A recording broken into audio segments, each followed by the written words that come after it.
Hello hi అండి, welcome to our channel. Today నేనైతే chicken special biryani ఈజీగా ఎలా చేయాలో మీకైతే చూపిస్తాను. ఇక్కడ కావాల్సినవన్నీ ఇంగ్రీడియంట్స్ మొత్తం పెట్టుకున్నానండి. ఒకసారి చూడండి. బిర్యానీ చేసేటప్పుడు నేను ఏమేమి అంతే తీసుకున్నానో అవన్నీ మీకు వివరించి చెప్తానండి. కేజీ చికెన్ తీసుకున్నానండి. కేజీ చికెన్కి కేజీ రైస్ అండ్ ఆనియన్స్, అల్లం వెల్లుల్లి paste, coriander, chilli, garam masala, కారం, ఉప్పు, ధనియాలు, పౌడర్. ఇప్పుడైతే ఒక టేక్సా తీసుకున్నానండి. ఇదైతే ఒక 3 kgs రైస్ అయినా పడుతుంది. దీంట్లో కొద్దిగా ఆయిల్ వేసాను స్టవ్ మీద పెట్టి. ఆయిల్ వేడెక్కాక తీసుకున్న గరం మసాలా ఏమైతే మన ఇంట్లో ఏమున్నా ఆ గరం మసాలా ఐటమ్స్ వేసేయచ్చు. కాకపోతే సోంపు మాత్రం తప్పకుండా వేసుకోండి. 2 స్పూన్స్ అయితే సోంపు వేసుకోండి. ఎందుకంటే అది మనకి జీర్ణశక్తిని పెంచుతుంది అంటారు.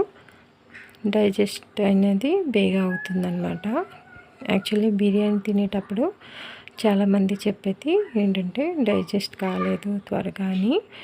సోంపు వేసినప్పుడు డైజెస్ట్ అనేది ఈజీగా అవుతుంది.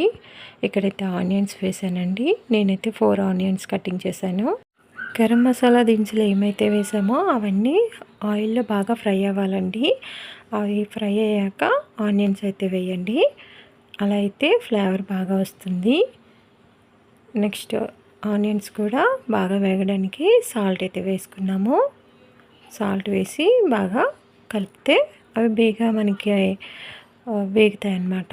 ఇక్కడైతే నేను కేజీ చికెన్ అయితే వాష్ చేసి పెట్టానండి. ఆ కేజీ చికెన్ ఒక బౌల్లో అయితే తీసుకుంటున్నాను.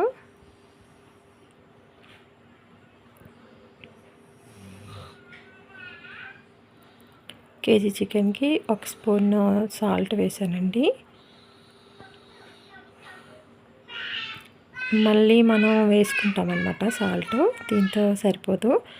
ఇక్కడ 2 స్పూన్స్ కారం అయితే వేసాను.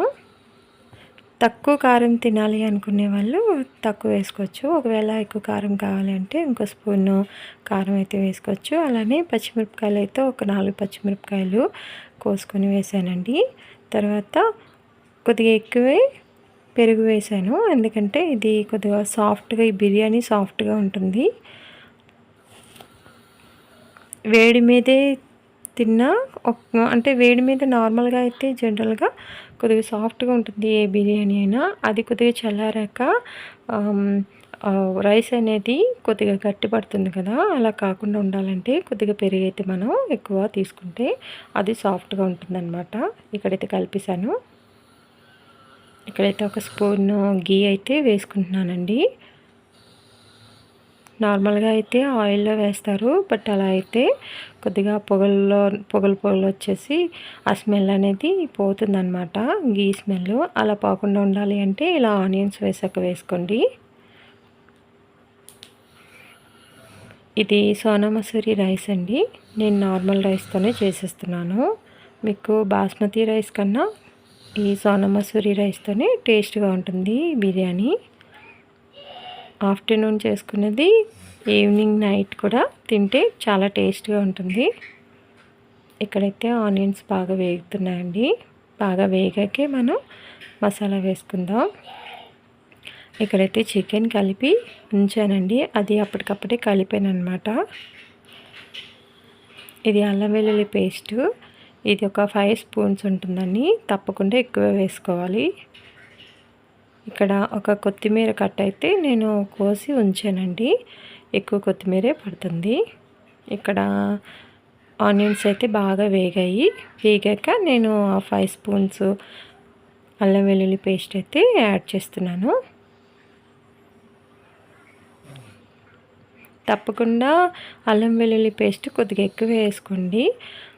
ఎందుకంటే ఆనియన్స్, అల్లం వెల్లుల్లి పేస్ట్, కర్డ్ ఇవి మనకి స్పెషల్ ఒక టేస్ట్ వస్తుందన్నమాట బిర్యానీకి. ఈ బిర్యానీకి మరి ఇంకే కర్రీ అవసరం లేదు. ఈ రైస్ అయితే నేను కేజీ రైస్ ఒక కప్పులో అయితే లెవెల్గా వచ్చే కప్పులో అయితే తీసుకున్నాను. నాకు ఒక ఆనవాలుగా నేను ఎప్పుడు ఇలానే ఒక గిన్నెలో తీసుకుంటాను. ఎప్పుడైనా రైస్కి మనం డబుల్ క్వాంటిటీ వాటర్ వేయాలి కదా, కాబట్టి ఒక గిన్నె, ఏ గిన్నె అయితే రైస్ పడుతుందో ఆ గిన్నె అయితే నేను తప్పకుండా తీసుకొని ఆ రైస్ వేస్తానండి. నెక్స్ట్ అదే గిన్నెతోని 2 గిన్నెలు నీళ్ళు అయితే సరిపోతాయి అన్నమాట. మనకి ఈజీవే ఇది. ఎంతమందికైనా చేయాలనుకున్నప్పుడు ఇలా అయితే మనం ఈజీగా చేయగలము. చిన్న చిన్న కప్పులు తీసుకుంటే కొద్దిగా కష్టం అవుతుంది వాటర్ తీసుకున్నప్పుడు. ఇక్కడైతే అల్లం వెల్లుల్లి పేస్ట్ కొద్దిగా వేగిందండి. వేగాక నేను చికెన్ అయితే వేసేస్తున్నాను. కొద్దిగా చికెన్ అయితే సైడ్కి ఉంచాను, అది కొద్దిగా ఫ్రై చికెన్ చేద్దామని. ఇదైతే బాగా కలిపియాలి. దీనిలో మనం కారం తర్వాత సాల్ట్ కూడా యాడ్ చేసుకోవచ్చండి. ఇప్పుడు 2 స్పూన్స్ కారం వేసామండి, అలానే 1 స్పూన్ ఏమో చికెన్లోని సాల్ట్ వేసాము, అలాగే ఆనియన్స్లో కూడా 1 స్పూను సాల్ట్ వేసాము. ఇది బాగా దగ్గర పడాలండి, దానిలో వాటర్ అయితే యాడ్ చేయొద్దు. చికెన్లో నుండి వచ్చిన వాటర్తోనే చికెన్ కొద్దిగా ఉడకాలి. కలుపుతూ ఉండాలండి, లేకపోతే కిందన అడుగంటేస్తుంది, మాడిపోతుంది అన్నమాట. కాబట్టి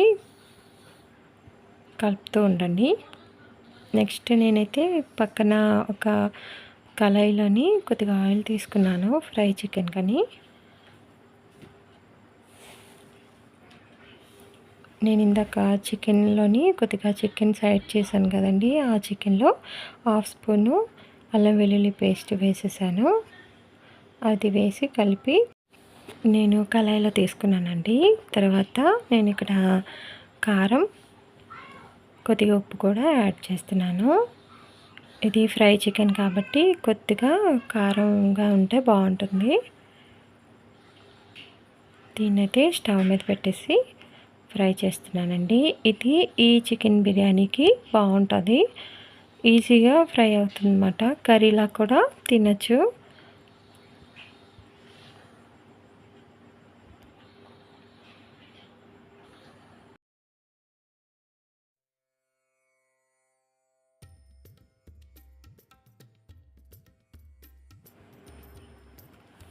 ఇదైతే నేను కొద్దిగా సిమ్లో పెట్టానండి ఉడకటానికి.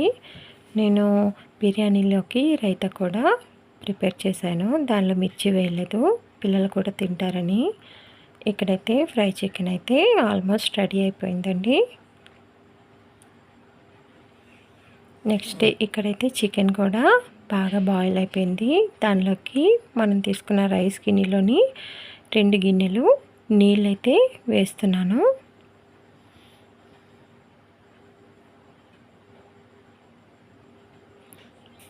సరిపోతుందండి, వాటర్ అయితే కరెక్ట్గా సరిపోతుంది. ఈ వాటర్ వేసినప్పుడే నేనైతే కొత్తిమీర కూడా వేస్తున్నాను. చికెన్లోకి వేయచ్చు, కాకపోతే దానిలో కన్నా ఇలా వాటర్లో వేయడం వల్ల మనకి బాగా ఫ్లేవర్ తెలుస్తుంది.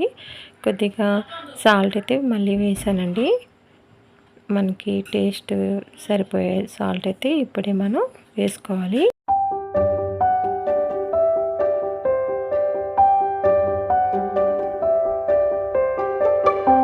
నేను కొద్దిగా సాల్ట్ వేసి చూస్తున్నాను.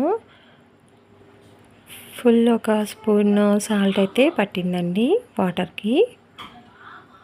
ఓకే, ఇక్కడైతే బాయిల్ అవుతుంది. వాటర్ బాగా బాయిల్ అయ్యాకే మనం రైస్ వేసుకోవాలన్నమాట. బాయిల్ అవ్వకుండా రైస్ వేస్తే రైస్ విరిగిపోతుంది, ముక్కలు అయిపోతుంది. ఇక్కడైతే మనకి ఫ్రై చికెన్ రెడీ అయిపోయిందండి.